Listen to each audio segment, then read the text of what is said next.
This evening on ENN Tonight. Millions rely on SNAP benefits, why new changes could leave some families struggling. A specialized school for students with dyslexia is coming to Elon's campus. And Elon's president answers student questions about the Elon Queens merger and Roberts Academy. The tears in the room today just echoed to me how needed this is. Those stories and more. ENN Tonight starts now.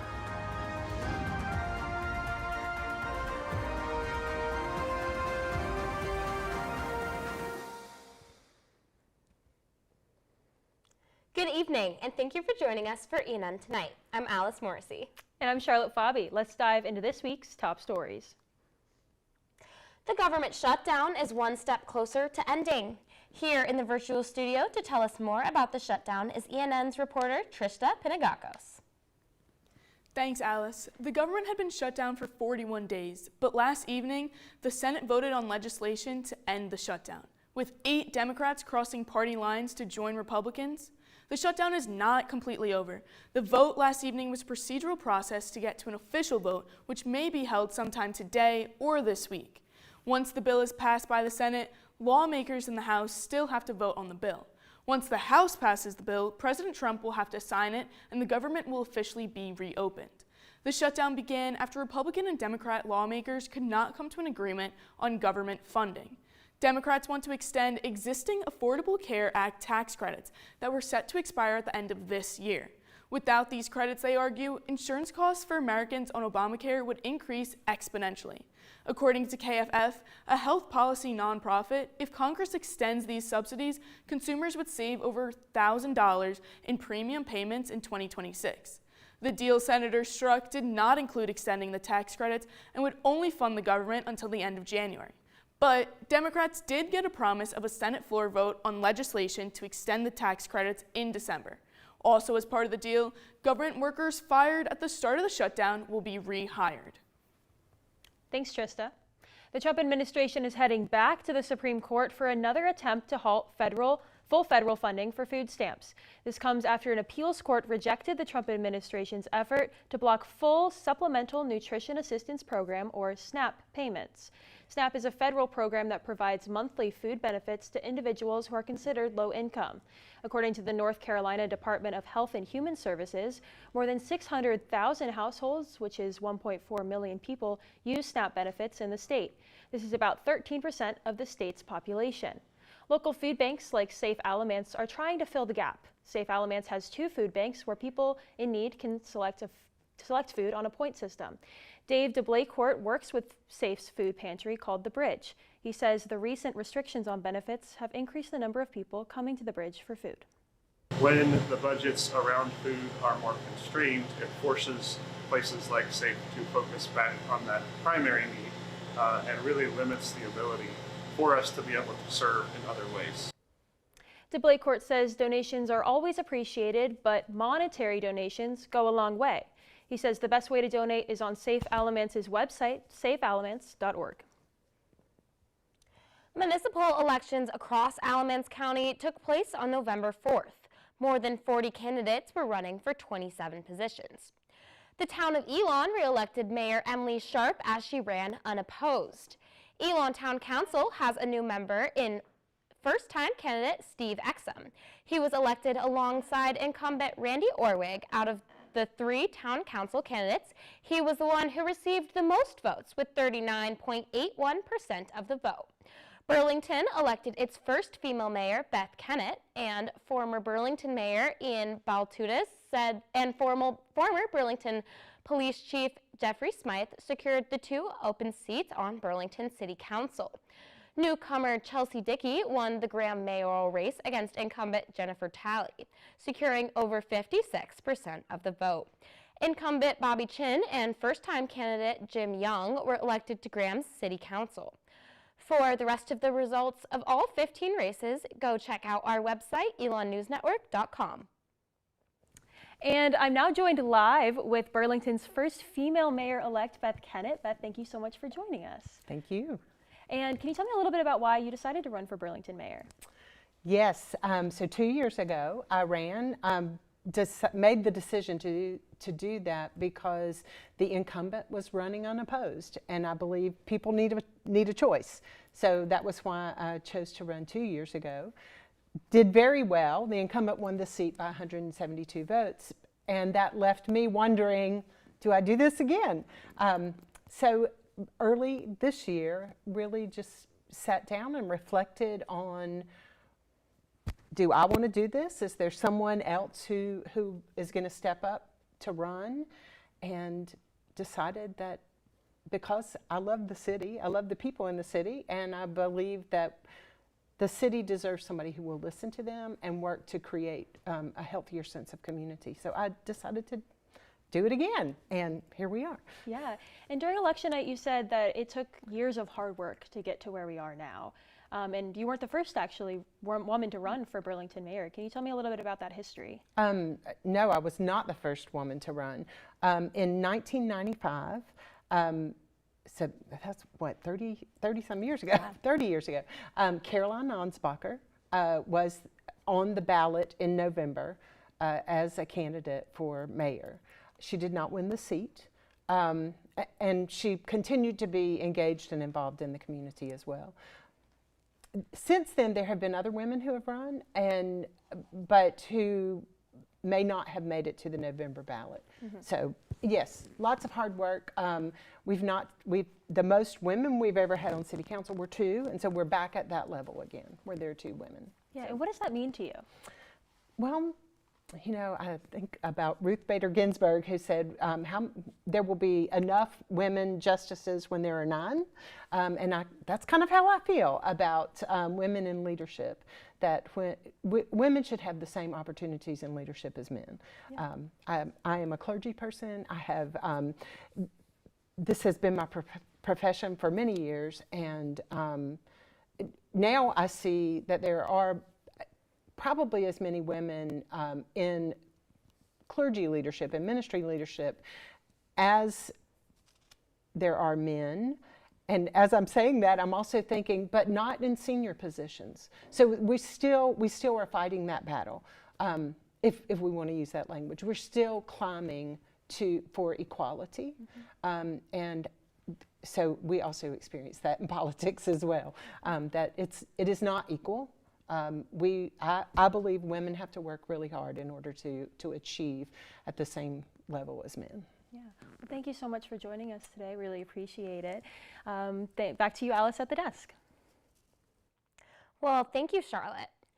Elon University President Connie Book announced that Roberts Academy at Elon will open fall 2026, becoming North Carolina's first private school on university campus dedicated to children with dyslexia. The academy, funded by Hal and Marjorie Roberts, will start in the Trollinger House for the 3rd and 4th graders before expanding into a 30,000 square foot building in 2028. Currently, the Trollinger House is used for an International House Living Learn community. The academy will use the Orton-Gillingham approach, which is a structured approach that breaks reading and spelling down into smaller skills involving letters and sounds. Hal Roberts says his grandchildren who have dyslexia learned at a school that used a similar method. So much from that experience, and they were there like 2 or 3 years, and it ignited their enthusiasm, their abilities, and our inspiration. Book says that Elon is not paying for any of the academy's expenses. After Book made the announcement, both her and Vice President for Student Life John Dooley answered general questions from Elon students. ENN's Fiona McAllister has more on the highlights from the fireside chat. In a Rosley coffee shop, both Book and Dooley were asked many questions about current actions on campus, like the new Roberts Academy. This is going to mostly impact special ed students, but others who may want to learn this Orton-Gillingham method will be able to access the trainings that are being offered in the center. On top of the Roberts Academy, Book and Dooley were questioned about the Elon-Queens merger and what student life will look like 5 years from now. On a day-to-day basis, you may not, during your time at Elon, feel much of a difference because Elon has merged with Queens. Because I think that your experience here will will in many ways probably feel much the same. SGA President Anya Bradich says that she's glad Book and Dooley were here to answer their pressing questions. And I feel like students really get a lot out of this event. The ones that attend always come out with so much more knowledge than they came in with. Fiona McAllister, ENN Tonight. Book and Dooley also answered questions about the recent phishing scams. Dooley said that the best way to prevent getting scammed is to be skeptical and double-check emails with technology department. Up next, how one community event is giving residents a fresh start, one outfit at a time. Mackenzie Cruz here. I'll have your Phoenix 5-day forecast after the break.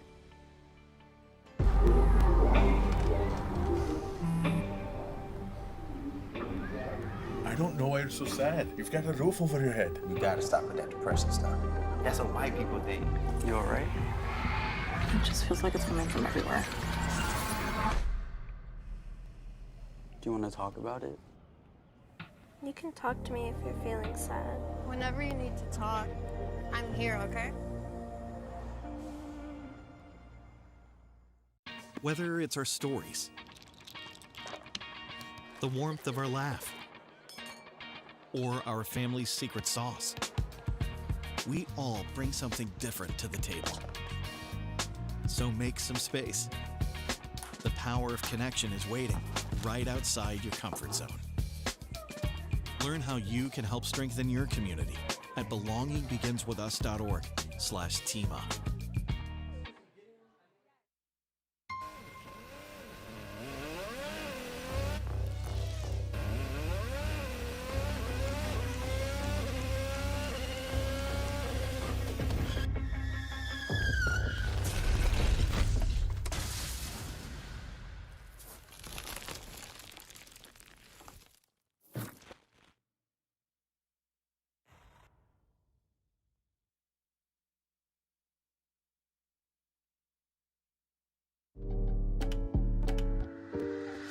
There's only one thing that will save somebody's life, and that is naloxone nasal spray. Get 911 on the phone, get the emergency responses there on their way.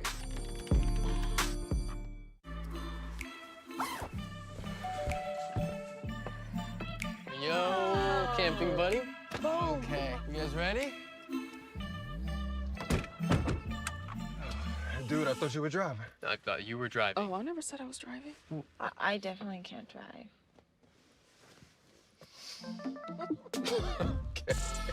If you're high, just don't drive. It's illegal everywhere. If you feel different, you drive different. Hate is loud, but love is the majority.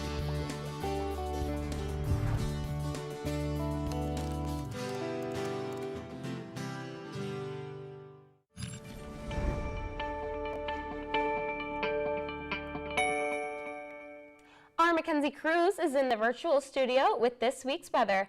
Mackenzie, is this cold going to continue? Thanks, Alice. After tonight and tomorrow, temperatures are expected to warm up for us here in Elon. Now for your Phoenix 5-day forecast. A freeze watch is in effect from 8 p.m. tonight to 9 a.m. tomorrow morning for most of central North Carolina. Temperatures are expected to range from 22 to 30 degrees, so make sure you bundle up tonight. Tomorrow's more of the same we saw today. A high of 49 is expected with some sunny skies and a low of 33 tonight. Wednesday will be sunny with a high of 62 and some wind. Thursday will have a high of 63 and mostly sunny skies and a low of 32. And finally, Friday and Saturday will have more sun and high in the mid-60s. That's all for now. Back to you at the desk. Thanks, Mackenzie. Looking forward to the week warming up a little bit. May Memorial Library was filled with racks of free professional clothes as a part of a community closet event. ENN's Megan Walsh was there to check it out. Alamance Library staff and community vendors came together on Saturday to provide Burlington residents with free, new or gently used professional clothes at the Community Closet. Librarian and coordinator of Community Closet, Christina Rohn, says the event is part of the larger Career Compass program, which offers residents workshops on different skills for entering the job market. Our mission really stems from helping our community be prepared as they prepare to endeavor in any kind of transition, be it a career transition or transitioning from being in college and going off into their first job. For the first time, Roan says she was able to include community partners in this event, including Elon sophomore Brooke Gustafson and her research project Fitting Futures. Fitting Futures provided shoppers of the closet with basic alterations such as hemming or sleeve shortening. It's one thing to have professional attire, but it's a whole other thing for it to fit you and for it to be specifically made for you. It brings a different level of confidence, and that's what we're hoping to achieve. Roan says this event is meant to provide community members with resources they may not receive elsewhere. This is a way that we are able to fill that gap by having something like this that's free and open to the public so they can come and be able to get those resources. Roan says the library will continue to hold the Community Closet each November and May. Megan Walsh, ENN Tonight. May Memorial Library will begin accepting donations for its Spring Community Closet in April. Every year, Alamance County residents gather downtown in Graham on the Saturday before Veterans Day to honor those who have served. The Alamance County Veterans Day Parade brought the community together in a show of pride and gratitude. The parade included dozens of groups, including Girl Scout troops, local high school bands, and first responders. At the event, Alkovitz, an organization that provides assistance and support for Alamance community veterans, also raised money for their Veteran Retreat Center that is being built in Chestnut Ridge. James Fletcher, who served in the military for 23 years, is a board member for the organization and says seeing the residents smile and enjoy the event makes his decades of service worth it. I'd like to come out and see the smiling faces and the people in the community participating in something that we can all get behind, which is our veterans. After the parade, local vendors sold food, clothes, and trinkets while a band of veterans performed for the participants to enjoy the festivities. Sorry for the technical difficulties. Up next, students got to see some four-legged friends keep the campus green. And Elon's women's basketball hits the road for a tough matchup against UNC. I don't think that many kids in my son's school even do it. He makes fun of his friend who vapes. He would never try it. She's into soccer. She's on the honor roll. She's just not the type. No way. No way. No way. No way. My kid would never vape. Get your head out of the cloud. Today, nearly 8,000 kids will start vaping. Maybe even yours. Learn about the dangers at talkaboutvaping.org.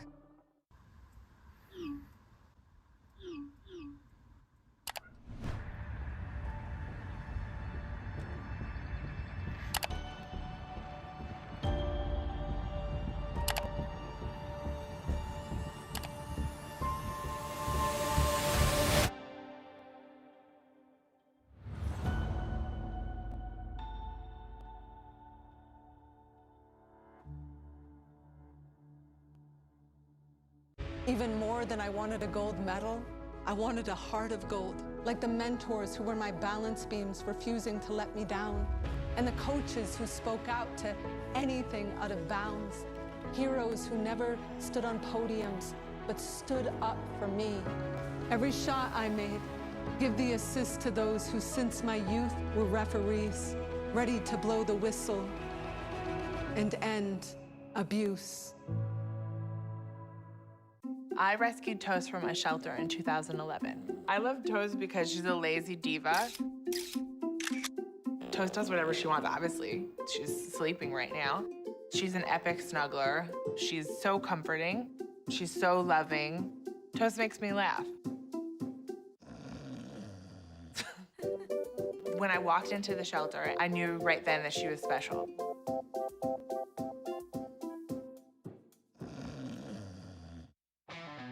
Kudos, Carl. You've always had a need for speed. Racing anything with wheels, speed reading novels in record time, yelling out 3, 2, 1 at every traffic light. But this time, you've taken your power obsession to the next level. By purchasing this electric vehicle, you've given yourself instant torque that blows your old launch times away, which will keep you saying, "Woo-wee," every time you punch the pedal. Good for your adrenaline, great for the planet. That's the power of EV.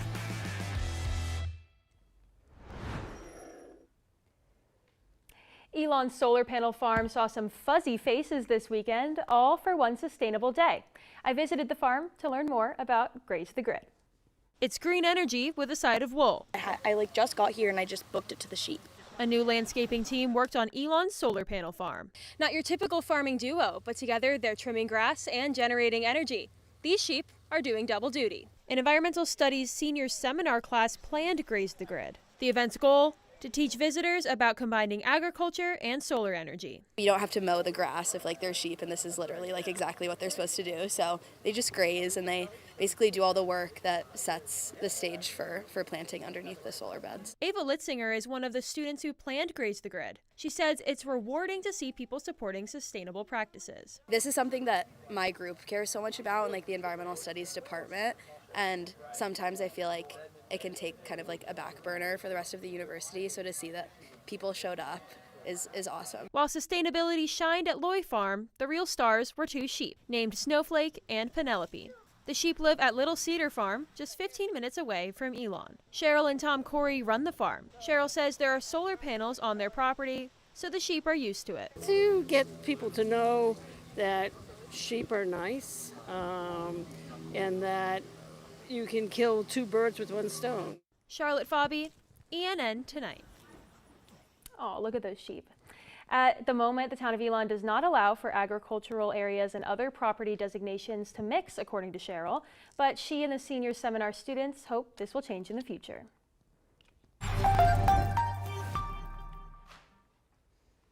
Elon's women's basketball started their season off with a tough fight against UNC Tar Heels.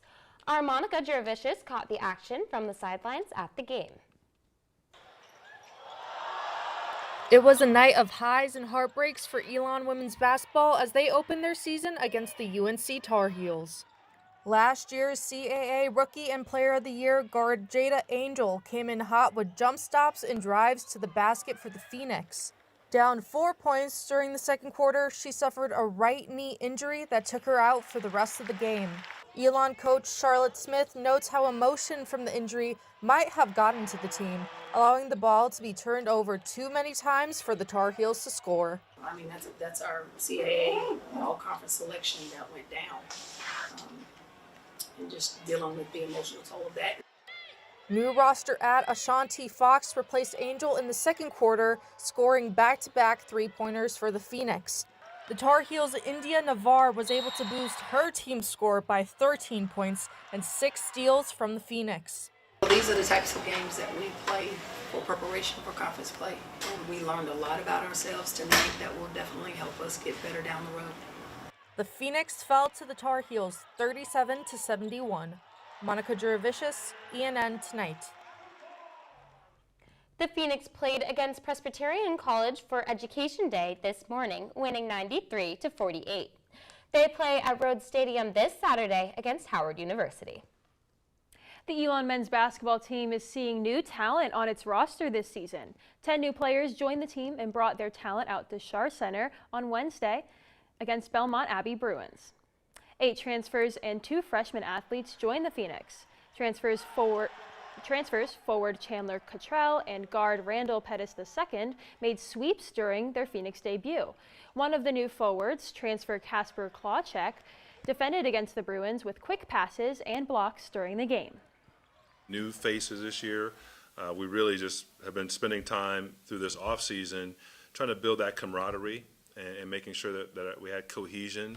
And I think you saw a lot of that kind of play out on the floor tonight. The Phoenix won the game against Belmont Abbey 99-51, along with beating UNC Greensboro 92-90 last Saturday. You can see the new roster in action on this Wednesday when they play against Marshall University here at home. And in other sports news, the Elon women's soccer team won the 2025 CAA championship, defeating Stony Brook in the final match. The game concluded in a 1-1 tie after regulation time, with Elon securing the championship in penalty kicks. The men's soccer team is also heading to the CAA championship game to play against Stony Brook again after winning 6-4 against Campbell. And coming up after the break, students, songs, and sunshine. How Subfest turned Young Commons into a campus celebration. Hear that? That's the sound of your life. Perfectly imperfect. But every time you drive after drinking, the music gets drowned out. Your life sounds pretty great. Don't let a buzz ruin it. Buzzed driving is drunk driving. Don't drive buzzed. In 4 days. There was an old woman who lived in a shoe. She had so many children. She didn't know what to do.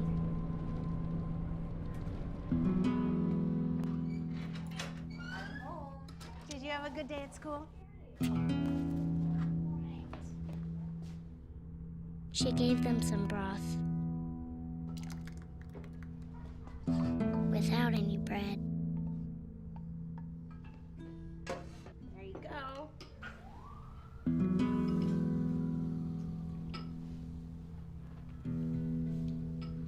And kissed them all soundly. Night night. Good night. And put them to bed. Hunger is a story we can end.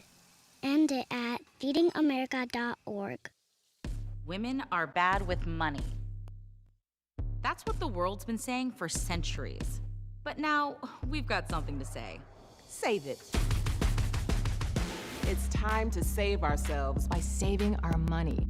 Until we're no longer 80% more likely than men to live in poverty in retirement.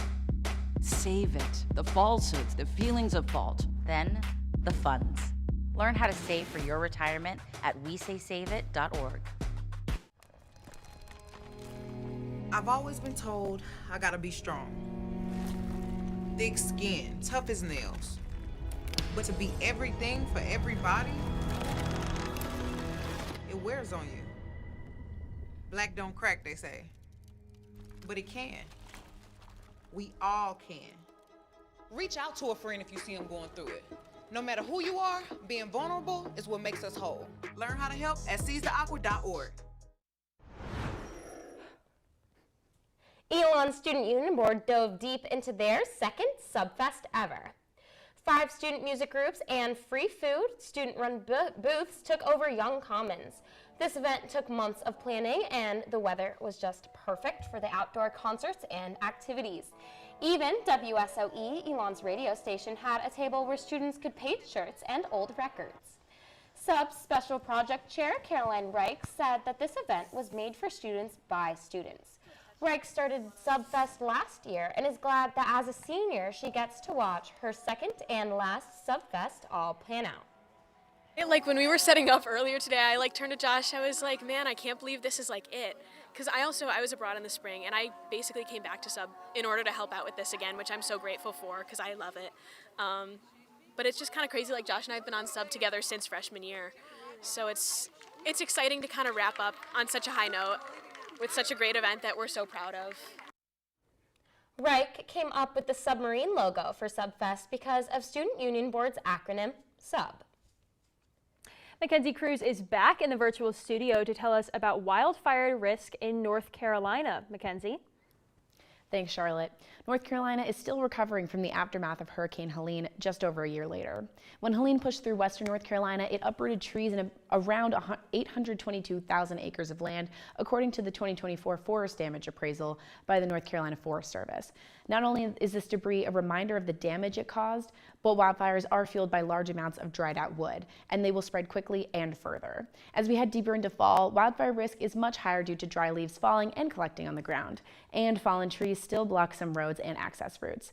This prevents performing controlled burns of debris. Thanks, Mackenzie. Yeah, thanks, Mackenzie. Well, that's all the news we have for you this evening, and thank you so much for joining us.